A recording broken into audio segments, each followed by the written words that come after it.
Hello everyone, welcome to Brain Shocks. तो यार DRDO में साइंटिस्ट बी की काफी अच्छी वैकेंसी आई है। टोटल 630 वैकेंसी आई है।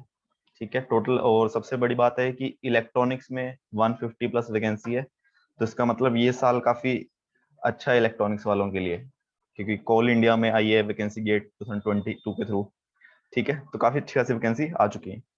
तो इसको डिटेल में पढ़ते हैं क्या होगा। देखो, ये जो वैकेंसी है वो डीआरडीओ, डीएसटी है ना, department of science and technology, और एडीए, इनमें मिला के सबसे ज्यादा वैकेंसी डीआरडीओ में है।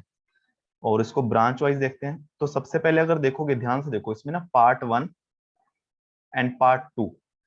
ठीक है, जो पार्ट 1 में है तीन ब्रांचेस हैं, electronics, mechanical and computer science. ठीक है, तो दोनों के लिए अलग अलग एलिजिबिलिटी है, पार्ट 1 पार्ट 2 के लिए। देखो, पार्ट 1 में जो भी ब्रांच है, सपोज करो इलेक्ट्रॉनिक्स है, उसमें 135 प्लस 8 वैकेंसी है डीआरडीओ में, 12 है एडीए में, और 2 वैकेंसी है डीएसटी में। ठीक है, ये कैटेगरी वाइज भी दे रखा है।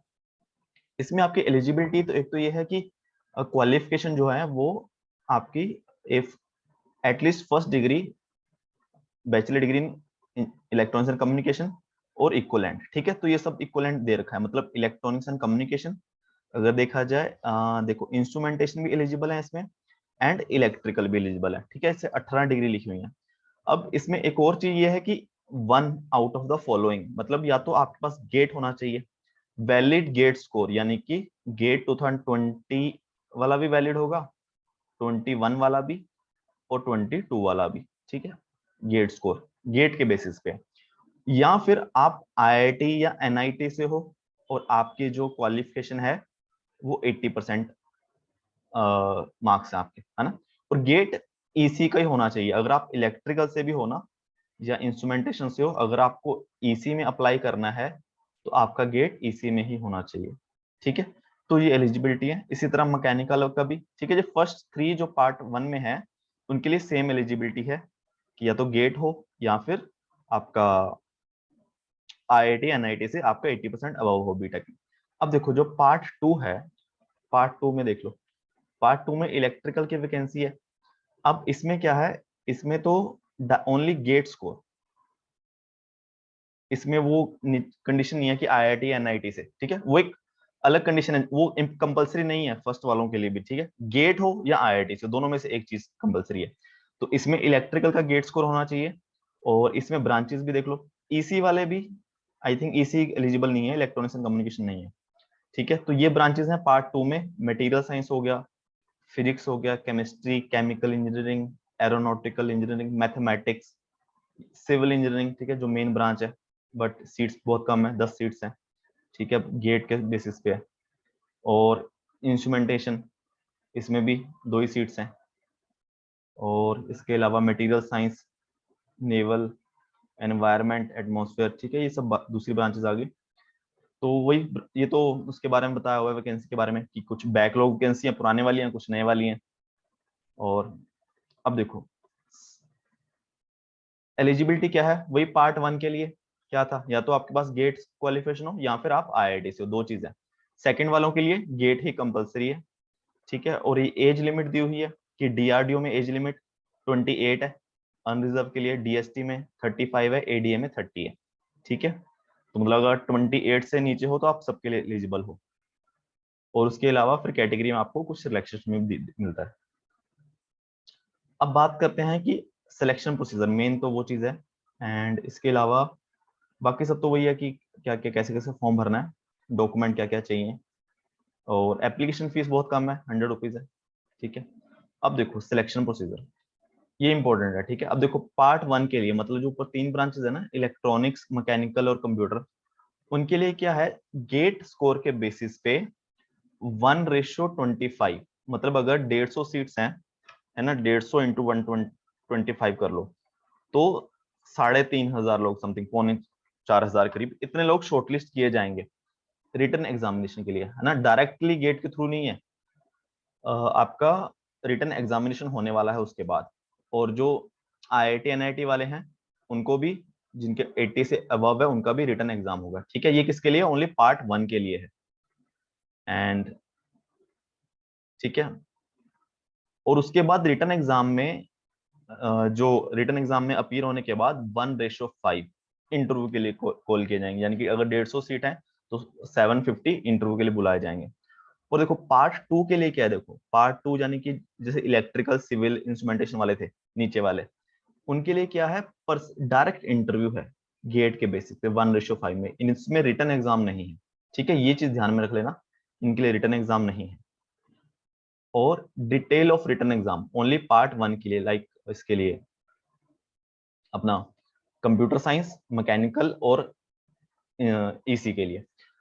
तो written exam will be consist of 2 paper, 300 marks each, मतलब 300 मार्क्स के 2 पेपर होंगे। और जिसका सिलेबस जो होगा मैक्सिमम यूपीएससी इंजीनियरिंग सर्विस वाला होगा। ठीक है, इंजीनियरिंग सर्विसेज एग्जामिनेशन मेंस, जैसे मेंस का एग्जाम होता है कि टोटल 12 सब्जेक्ट हैं। ठीक है, इसका अगर यूपीएससी की साइट पे जाके सिलेबस डाउनलोड कर सकते हो। और जो सेंटर है ये लिखा हुआ है 7 सिटीज में होंगे।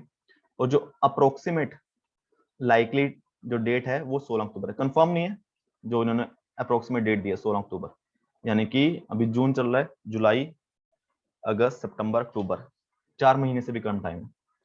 ठीक है, तो बस ये ध्यान रख लो, पार्ट 1 के लिए रिटन एग्जाम है। और सिलेक्शन क्राइटेरिया क्या है, गेट का जो पार्ट 1 के लिए है, गेट का कोई वेटेज नहीं है। ठीक है, टोटली वेटेज होगा 80% वेटेज होगा रिटन एग्जाम का, जो 600 मार्क्स का आएगा। और 20% वेटेज होगा आपका पर्सनल इंटरव्यू का, जिसमें रिटन एग्जाम है, उसमें गेट का कोई वैल्यू नहीं है। ठीक है, सब लोग इक्वल हैं, अगर किसी का गेट रैंक 1 है वो अप्लाई कर रहा है, या किसी का 1000 है वो सिलेक्ट हो रहा है, तो दोनों इक्वल हैं। और अगर बात की जाए पार्ट 2 में, पार्ट 2 में रिटन एग्जाम नहीं है, तो उसमें जो वेटेज है वो 80% वेटेज है गेट स्कोर का, और 20% वेटेज है पर्सनल इंटरव्यू का। ठीक है, तो ये इंपॉर्टेंट चीज है। तो आपको अगर ईसी से हो तो आपको यूपीएससी मेंस का सिलेबस पढ़ के उसके क्वेश्चन प्रैक्टिस करने पड़ेंगे। और इसके अलावा 21 दिन मिलेंगे आपको, जैसे ही ओपन होगा ना, लिंक इसका अभी तक ओपन नहीं हुआ है, तो 21 दिन में आपको रजिस्ट्रेशन कंप्लीट करना है। ठीक है, तो इसके अलावा मेन इंपॉर्टेंट यही है। ठीक है, आप अब देख लो। अब बेसिकली अगर देखा जाए कितने लोगों को अप्लाई करना चाहिए, तो एक तो प्रॉब्लम यह है कि तीनों गेट स्कोर का ले रहे हैं।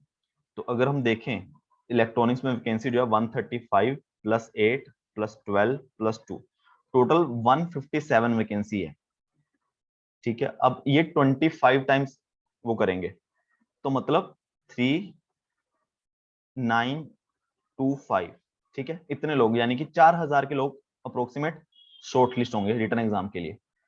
तो अगर देखा जाए, अगर सब लोग सपोज करें अप्लाई करते हैं, तो गेट 2022 वाला और जो हमारा क्राइटेरिया रहेगा स्कोर रहेगा, 22 वालों का स्कोर काफी कम है। ठीक है, अगर कंपैरिजन किया जाए लास्ट ईयर से। बट ये भी डिपेंड करता है कि कितने लोग अप्लाई कर रहे हैं 21 या 20 वाले। ठीक है, तो उस हिसाब से देख लो कि 4000 हैं, और मतलब 1000 वालों तो कर ही देना चाहिए, 1000 वाले को तो कॉल आएगा ही आएगा। ठीक है, और प्लस ये भी है कि इलेक्ट्रिकल वालों ने अगर ईसी से पेपर दिया है, या इंस्ट्रूमेंटेशन वालों ने ईसी से पेपर दिया, वो लोग भी अप्लाई कर सकते हैं। ठीक है, और प्लस कर देना चाहिए मेरे हिसाब से अप्लाई, क्योंकि 100 रुपए फीस है। अगर आपका 2000 AIR 2000 भी है ना 2022 में, तो भी कर दो, मेरा कैसा है। ठीक है, बाकी अपनी मर्जी है, बट आपको पढ़ना भी पड़ेगा आगे मेंस इंजीनियरिंग सर्विस मेन जितना। ठीक है, तो कुछ डाउट हो तो कमेंट कर देना, और चैनल को सब्सक्राइब कर देना। ठीक है, कुछ और आगे इन्फॉर्मेशन आओगी तो मैं अपलोड करूंगा जरूर। ठीक है, और कमेंट जरूर करना कुछ प्रॉब्लम हो तो। Thank you so much.